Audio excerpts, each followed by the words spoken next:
see for yourself how easy Windows XP is to use, take this brief tour. The Windows Desktop. Using Windows XP is simple. First, you'll see the large colored area on the screen called the desktop, and the narrow band at the bottom called the taskbar. Everything you can do on your computer appears inside frames that are called windows. You can open as many windows at one time as you like, and resize them, move them around, or restack them in any order.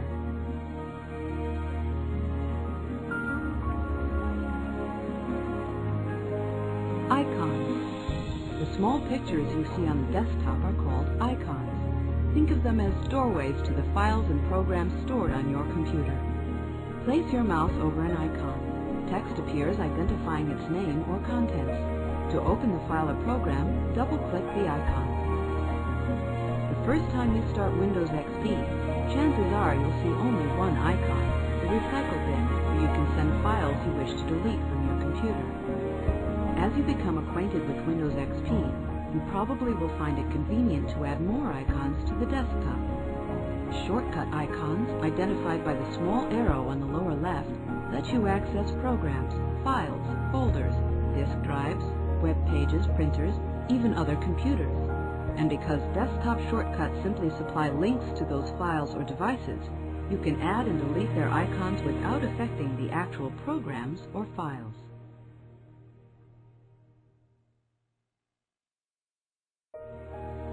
Taskbar. Every time you open a window, a button representing it appears on the taskbar.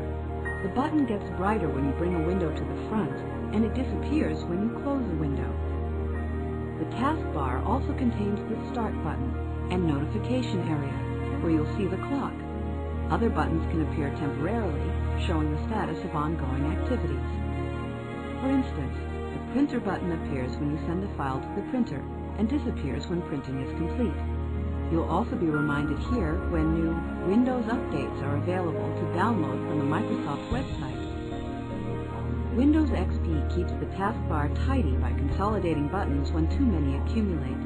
For example, buttons representing individual emails are automatically grouped under a single email button. Clicking the button lets you select an email from a convenient menu.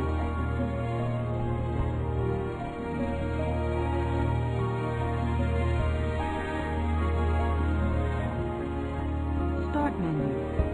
The Start menu appeared automatically the first time you ran Windows XP. You can return to the Start menu anytime by clicking the Start button on the taskbar. The Start menu contains everything you need to begin using Windows. You can start programs, open files, customize your system, get help, search for items on your computer, and more. Some commands in the Start menu have a right-facing arrow. That means additional choices are available on a secondary menu. Place your pointer over an item with an arrow and another menu appears. The left side of the Start menu updates with links to the programs you use most frequently.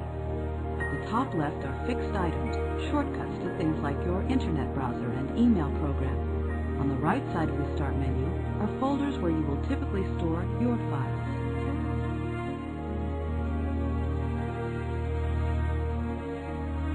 Files and folders.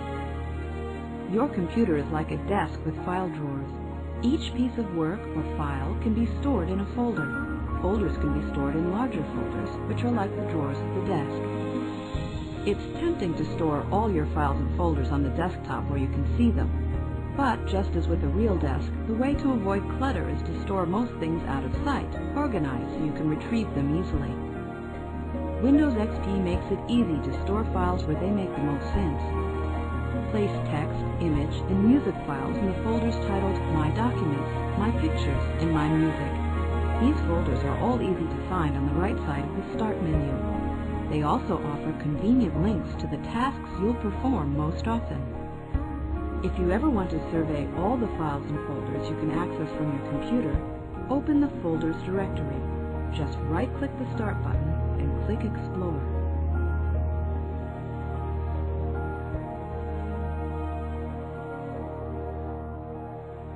Windows. Windows display the contents of files and programs.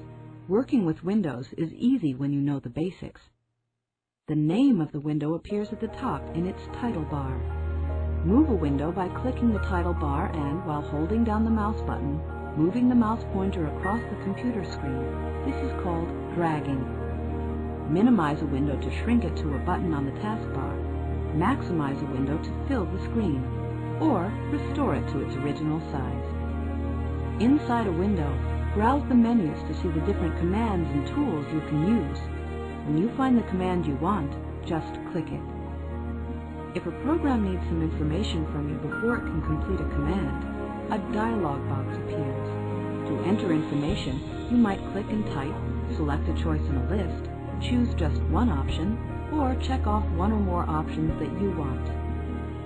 If the contents of your file don't fit in the window in one glance, simply scroll the window to move the contents up, down, or sideways, or drag the contents into view. You can change the window size by simply clicking the edge of the window and dragging the window to the size you want.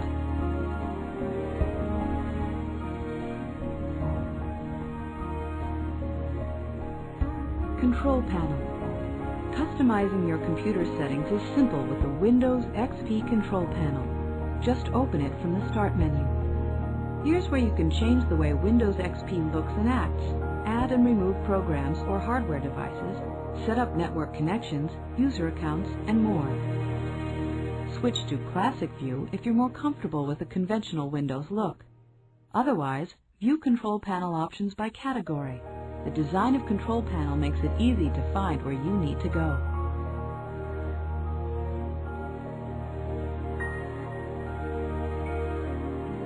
Ending your session.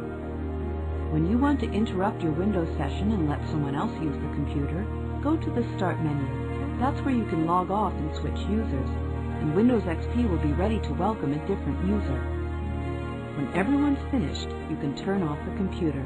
The next time you log on, the welcome screen will be the first you'll see. Just click your name, type your password if you have one, and you'll be back at the Windows desktop.